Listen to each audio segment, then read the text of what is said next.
Hello everyone, my name's Sophie, which I would hope you would know from, the other video that you've hopefully watched, and if you haven't, then you need to go have a look at the little link below. And if this is the first time that you've come to my channel, then, hi, and thank you for taking the time to watch me talk a load of shit. Well, it's not shit really, it's real life stuff that needs to be addressed, and stuff that I feel like a lot of people feel alone in, and that is the main reason why I'm doing this, because a lot of people feel that there's not other people out there who have experienced the stuff that they have, which, let me tell you, they have. A lot of people. I have suffered with depression, anxiety, and also it's still hard for me to say out loud, I don't know why. Some body dysmorphia and eating stuff. This is my personal story. This is one that I have only really shared with some people. I've actually only shared this very story, well, 50% of it, not even 50%, maybe 25% of it, with my own dad, because it was something that I felt didn't need to be out there, because I felt people would judge me or think I'm doing it for attention. I don't want other people out there who have experienced this to feel ashamed in any way. There's nothing to be ashamed of for experiencing these things, because it's something that can't be helped, mental health issues, and it's so unfortunate when someone has to live with that and has to go through that. And I just want everyone to know that I am here for anyone if they need a chat after this video, right now, if you feel, right now if you want to stop. Disclaimer, I'm going to be talking about very sensitive issues that may trigger people, that may bring back flashbacks. If you feel that you would be triggered or that you would be offended by anything in relation to mental health, depression, eating disorders, I really hope that this video makes people feel less alone out in that world, and a little bit more like people like me, people like you who are watching. It happens to anyone and everyone. We're now going to get into the video. Hopefully it's not going to be too long, but if it is, I'm really sorry. Go make a cup of tea, go grab a drink.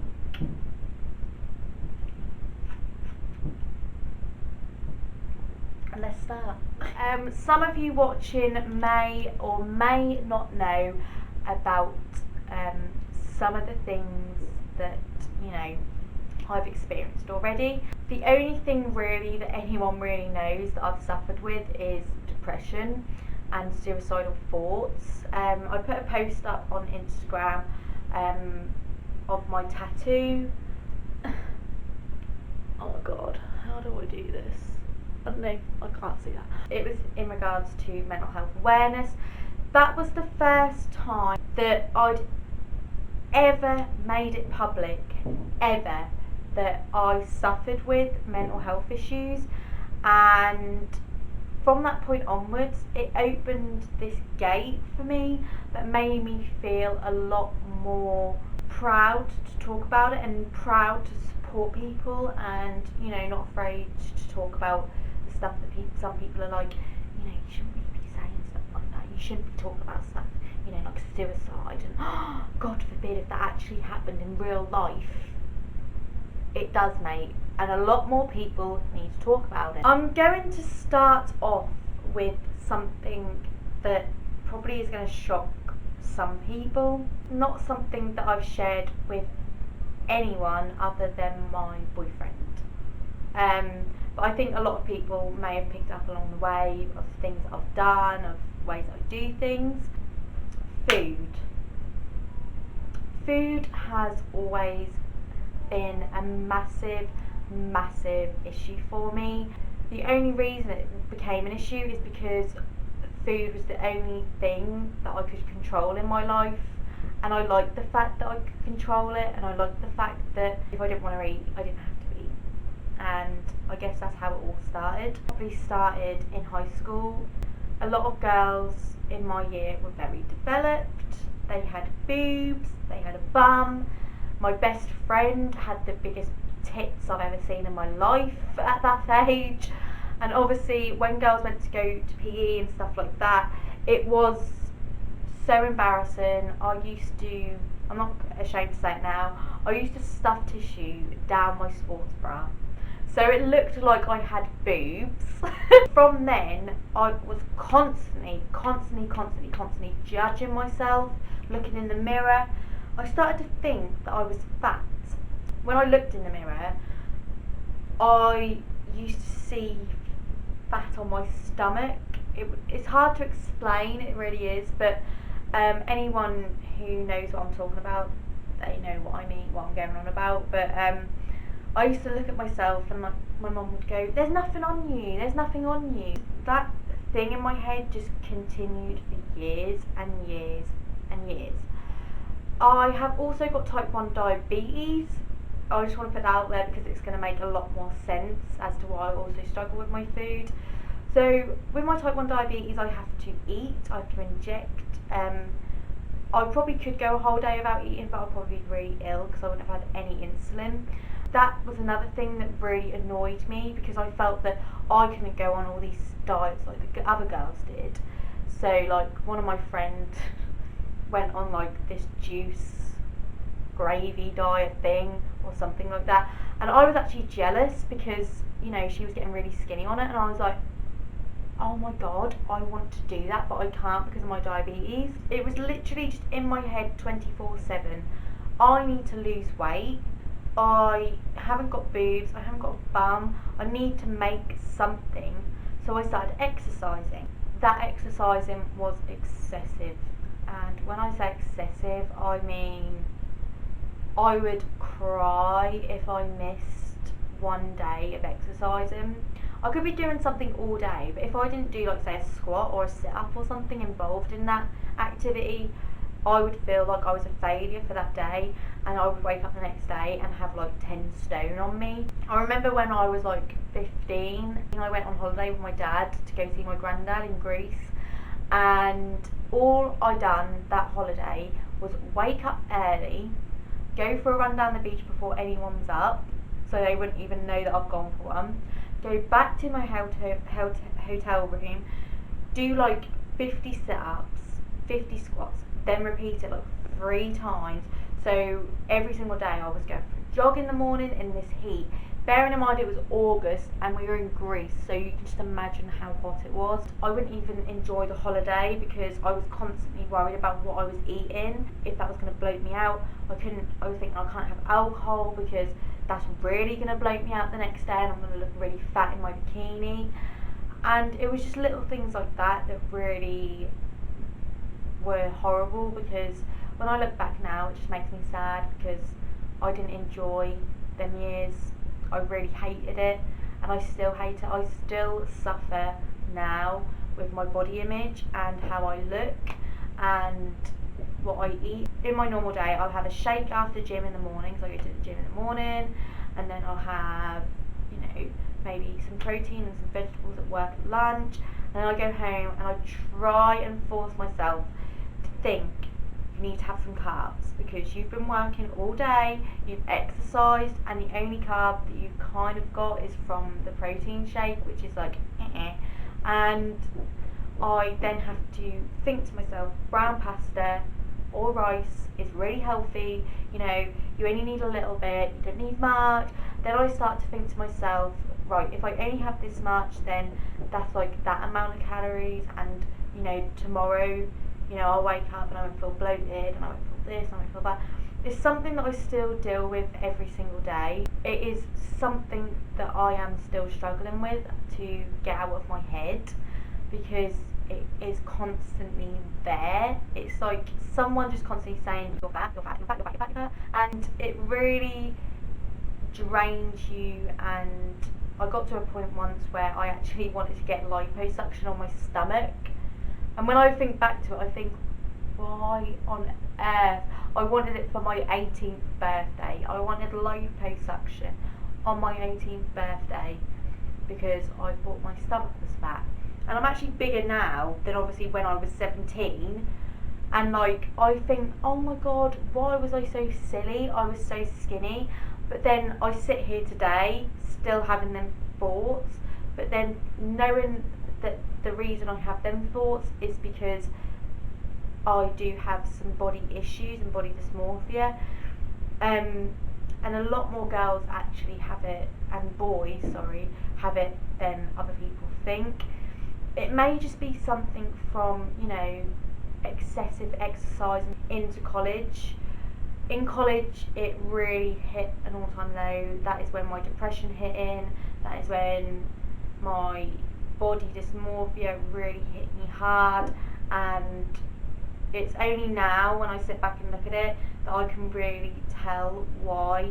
There's some things I'm not going to include, I'm going to admit, in this video because I feel that, you know, they're too personal to me, and I don't think that I would like other strangers to know that. But I tried different ways other than exercise to lose weight.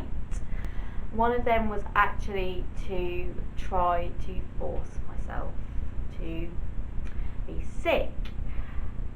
And I'm just going to say this, not everyone is really good at doing that.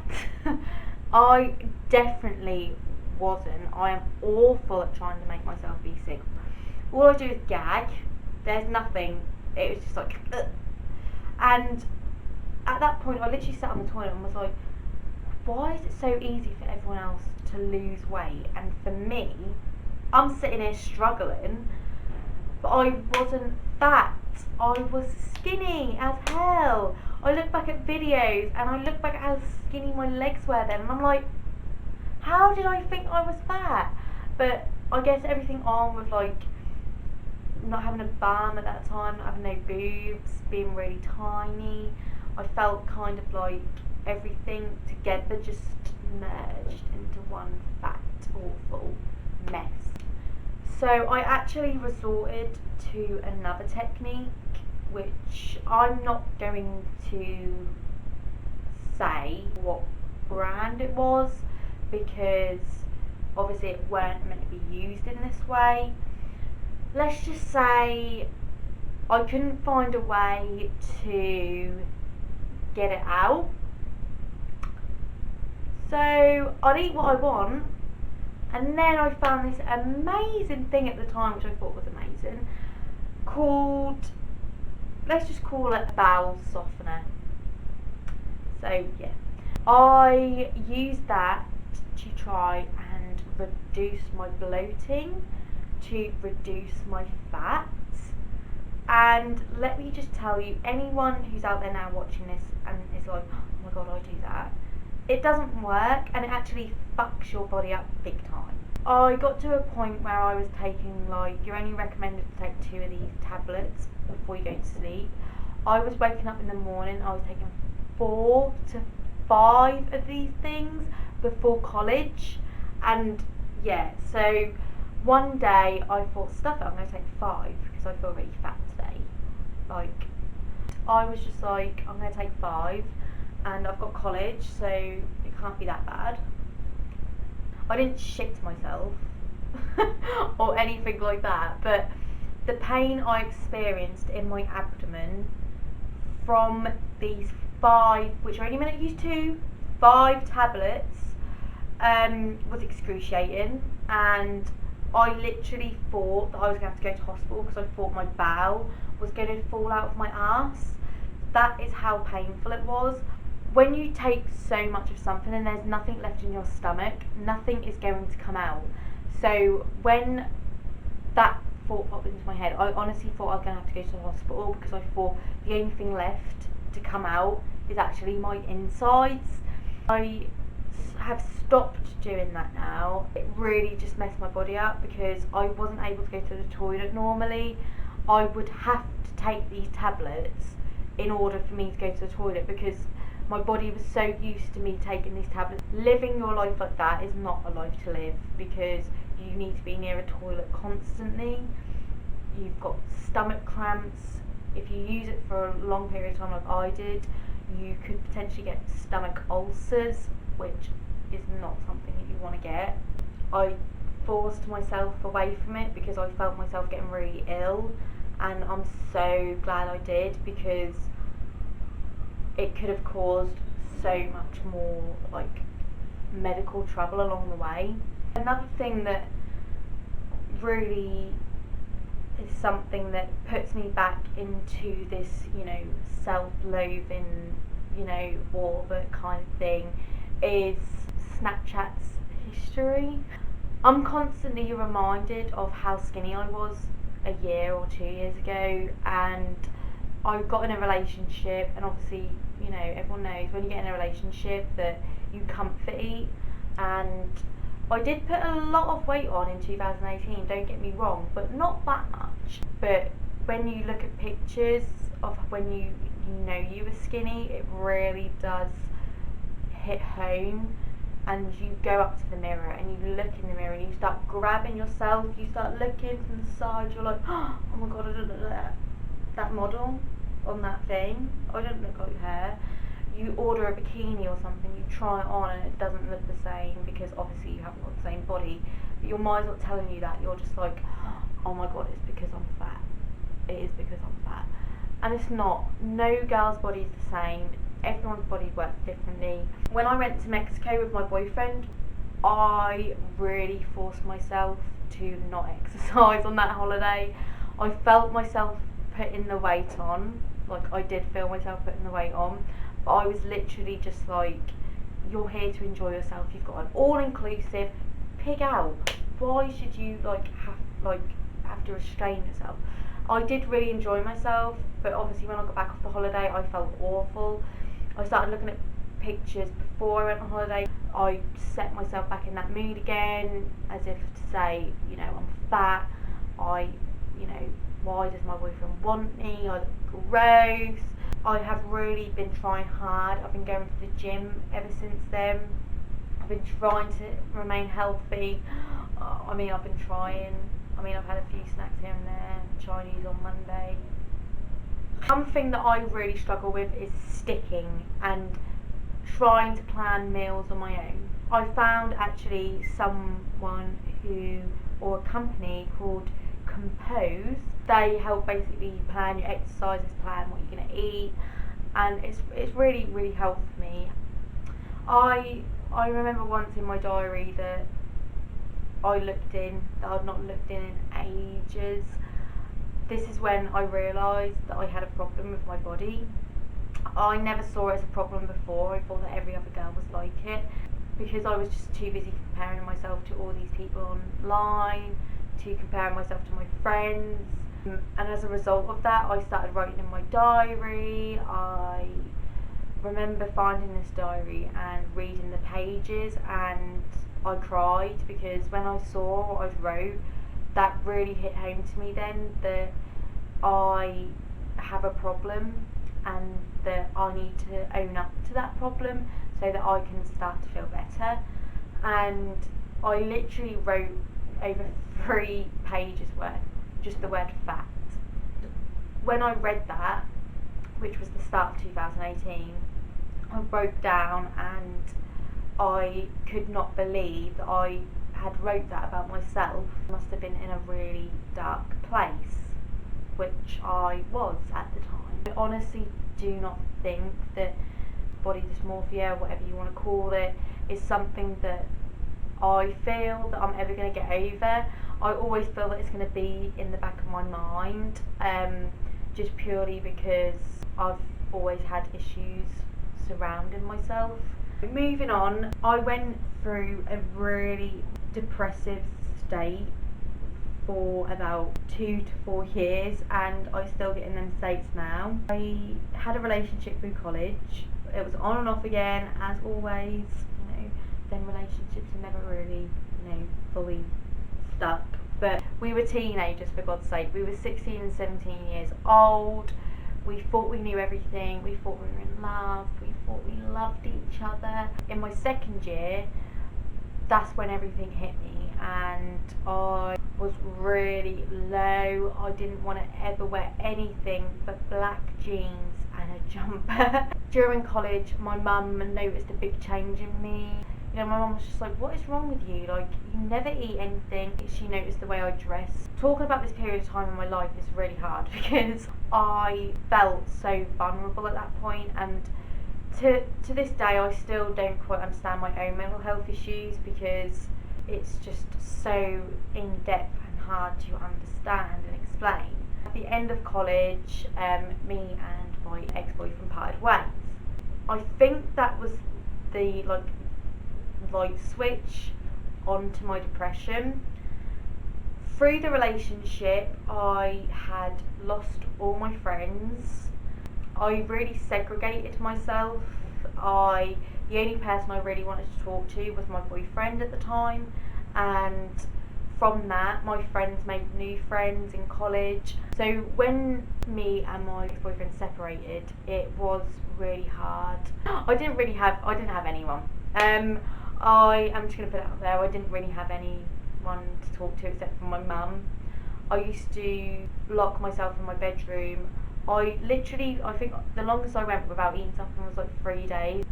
It was just, when that first rock of depression hits you, it is so overwhelming. It is nothing that I have ever experienced before in my life. I wanted to get skinnier to prove my ex-boyfriend wrong and be like, hi, this is me now. I thought like that was me, like being like a bad bitch and being like, I don't need anyone. But really, I needed everyone. Luckily, one of my friends did actually, I can't remember how we got back in contact. She was really there for me, and you know, I just felt like, oh, I've got someone now.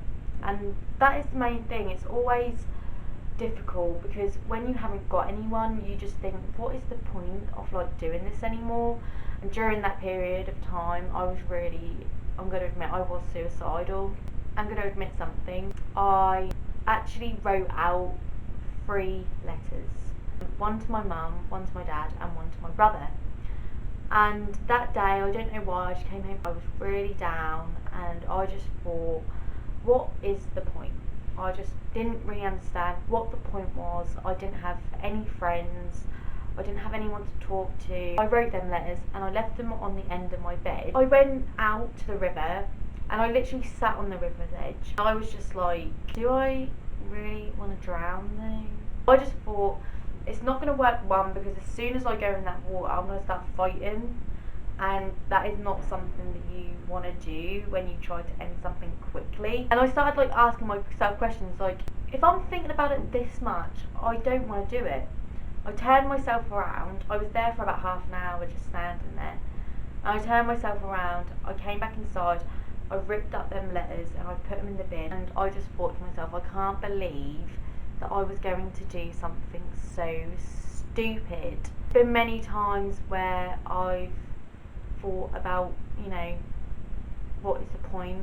It wasn't until I met my current boyfriend that all of that changed. He really helped me bring my old self out. I just want to put this out there, it's not up to anyone to make you happy, it's up to you to make yourself happy, but sometimes you do need just that extra person just to be like, everything's going to be okay. Do you want to do something? Do you want to go for something to eat? Do you just want to come sit around my house? Obviously, mental health issues don't go. Oh, that's so nice. Well, we'll leave you alone now. Oh no, they're there still. I can't explain the way that I feel when I'm feeling low. It's just that I feel low. I have these weird outbursts sometimes where I'm just like furious at stuff and I don't know why. I thought, oh my god, I've got bipolar, and I really started to shit myself. I've been actually to the doctors for my depression quite a few times. To go to the doctors and speak to someone and try to get help is really, really hard. It takes a lot more effort than people think. For me to go to the doctors on my own was extremely hard for me. I was just like, I got bipolar.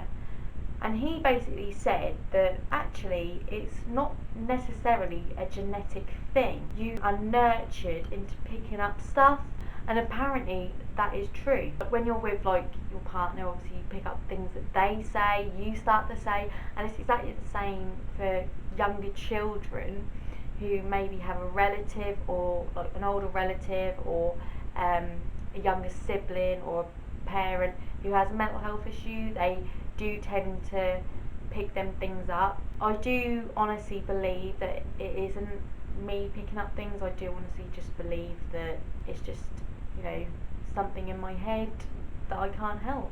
One thing that I did forget to add in was very important to me, is the fact that the feeling inside that I have sometimes is no feeling. So when someone asks me, try to explain how you're feeling, it sometimes is really hard because I actually do not have any emotion at that point. So it's kind of an empty feeling I have.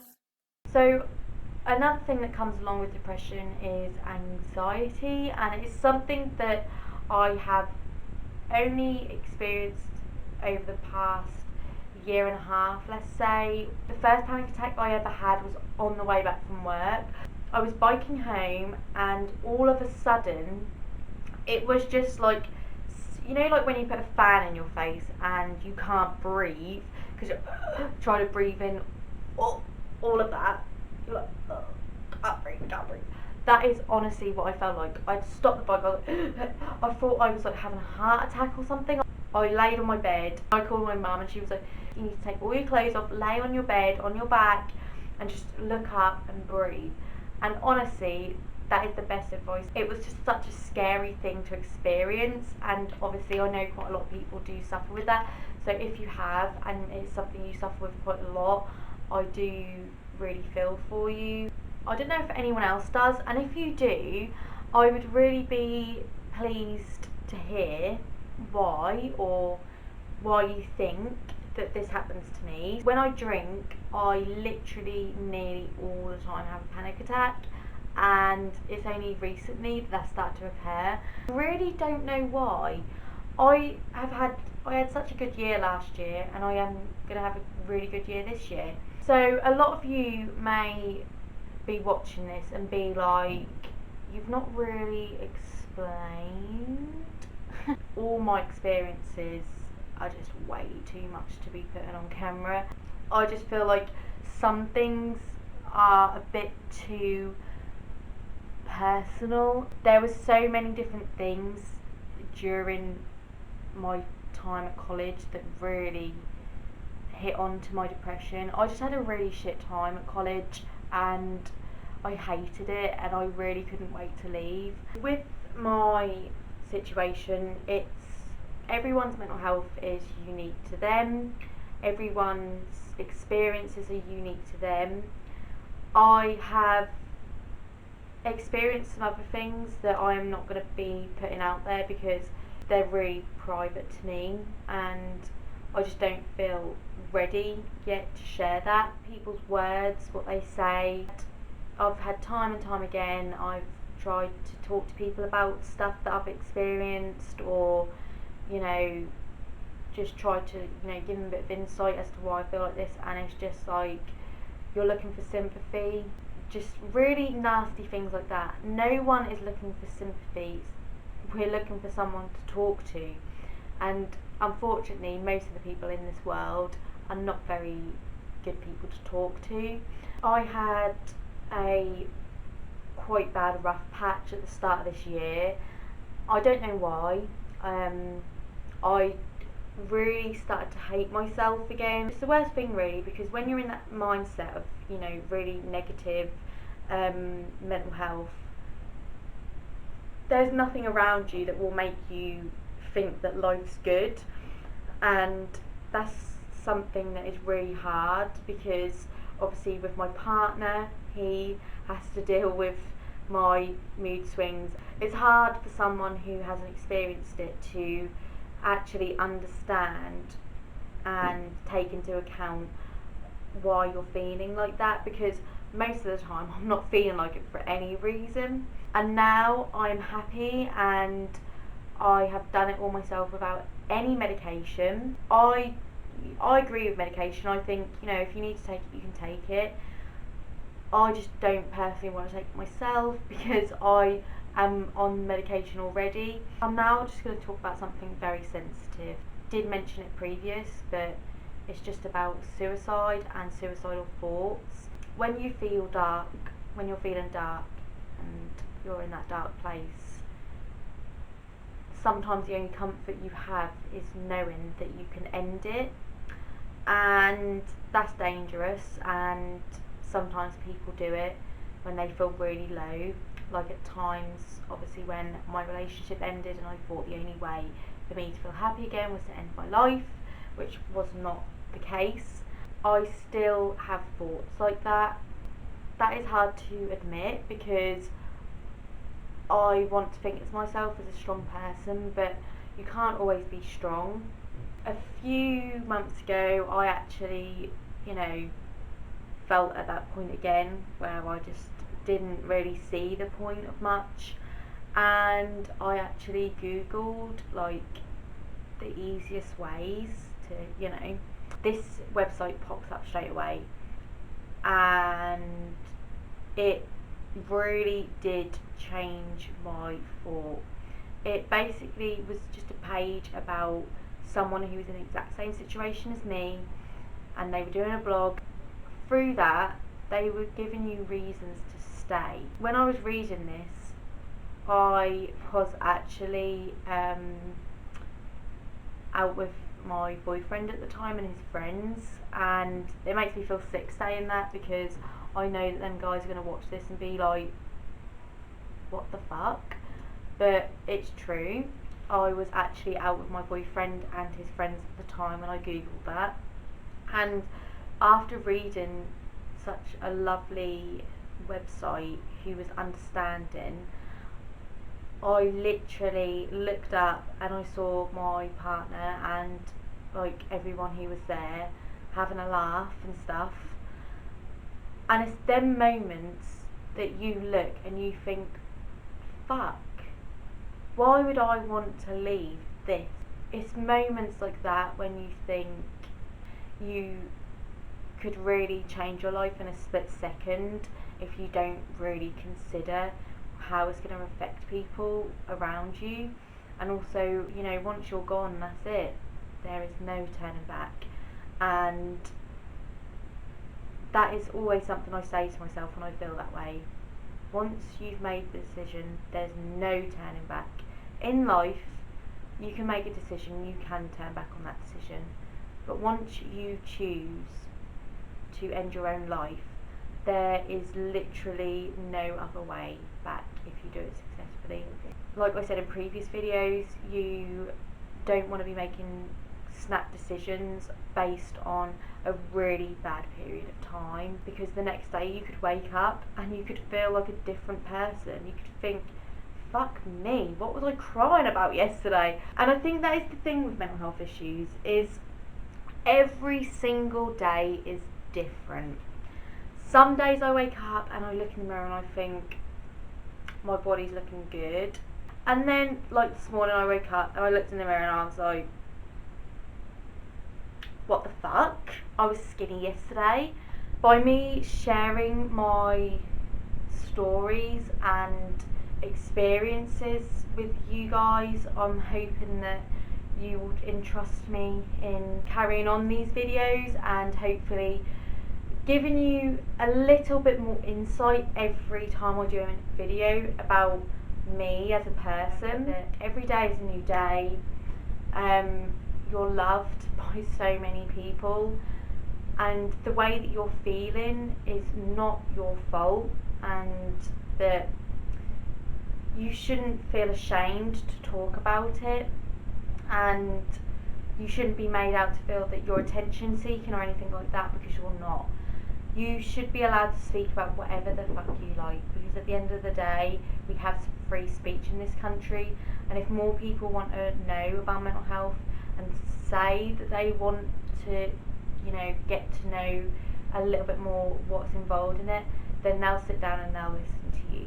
I personally feel that the NHS, I've got to just say this, has got a very long way to go with mental health, especially people working within the NHS.